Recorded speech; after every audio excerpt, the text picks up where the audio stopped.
এটা হচ্ছে western mushroom. দাদা কিভাবে করেছেন, কিভাবে করে পুরো প্রসেসিংটা আমাদের শিখাবে আজকে দাদা। কোন জাতের? এটা হলো ওয়েস্টার, ওয়েস সংক্ষেপে ওয়েস, ওয়েস্টার। এটা কয় দিন হচ্ছে এখন? এখন এটা পরিবর্তন হচ্ছে আপনার 20 দিন মতো। 20 দিন না? 20 দিনে ওই আপনার 20 থেকে ওই বাইর হয়েছে। এখান থেকে আবার ধরেন আমরা প্যাকেটজাত করার জন্য প্রসেসিং করতেছি। এইটা একটু এই মাত্র একটা ওই তৈরি করলাম। আর বাকিগুলো একটা ইয়া থেকে এরকম একটা প্যাকেট থেকে কতগুলো মাশরুম পাওয়া যায়? ধরেন এখান থেকে কেজি প্লাস হবে। কেজি প্লাস পাওয়া যাবে। হ্যাঁ, এখানে আপনি বাজার মূল্য কতখানি এটা? এখানে বাজার মূল্য 350 করে। 350 করে? জি জি। তারপরে ধরেন এর আগে এই বীজটা ছিল এরকম, এই বীজটা এরকম হওয়ার পরে যখন বাংছি আমি এরকম হয়ে গেছে, মিশে গেছে। এখানে উপকরণ কি কি দাদা? উপকরণ হলো ভুসি আর শুন আর হলো আপনার মাশরুমের বীজ। মাশরুমের বীজ না? জি। আমি এই বীজ থেকে আমি প্যাকেটজাত করি।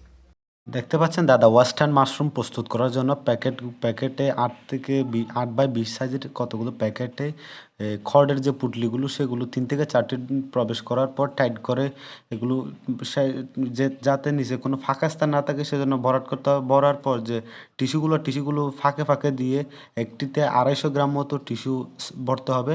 দেখতে পাচ্ছেন প্রতিটি আমার সাথে ছিল রাকিবও সে চেষ্টা করলো, দাদাকে কিছুক্ষণ সাহায্য করলো।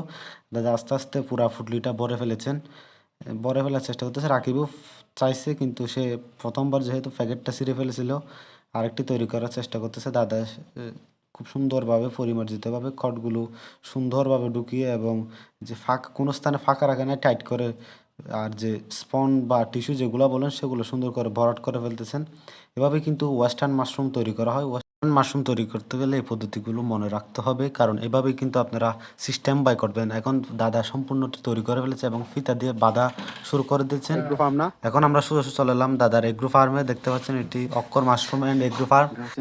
এটা দাদা উৎপাদন করে স্যান্ডেল বাইরে রাখতে হবে এখানে যাতে আলো আসতে না পারে, সেজন্য ইয়ে করে রাখছে। মানে এমন একটি স্থান নির্বাচন করতে হবে যেখানে আপনি কালি চোখে ব্যবহার করতে পারবেন। দেখতে পাচ্ছেন প্রতিটা মাশরুমে কিন্তু স্পঞ্জ এসেছে। আমরা মনে করো চাইলে এখান থেকে কিনতে পারবো না দাদা? পারবেন। আপনি কি এরকম অবস্থায় বিক্রি করেন না? এগুলো যদি বিক্রি করে ফলনটা বেশি আসবে না। একবার তুলে ফেলছি আমি, এগুলো একবার তুলে ফেলছেন না? হ্যাঁ, এখন দ্বিতীয়বার আসছে। মাশরুম ঠিক কতটুকু পরিপক্ক হলে আমরা এগুলো নিতে পারবো? এখন এগুলো পরিপক্ক হয়ে গেছে মোটামুটি। এগুলা তো এগুলো কিরকম মানে আগা শুধু পাতাগুলো ছিড়বো নাকি একদম মানে ভিতর থেকে নিয়ে ফেলবো? এগুলো এরকম করে ছিড়বেন আর কি। আচ্ছা, এরকম করে নিয়ে ফেলবো। কিন্তু মুকুল রয়েছে দেখতে পাচ্ছেন।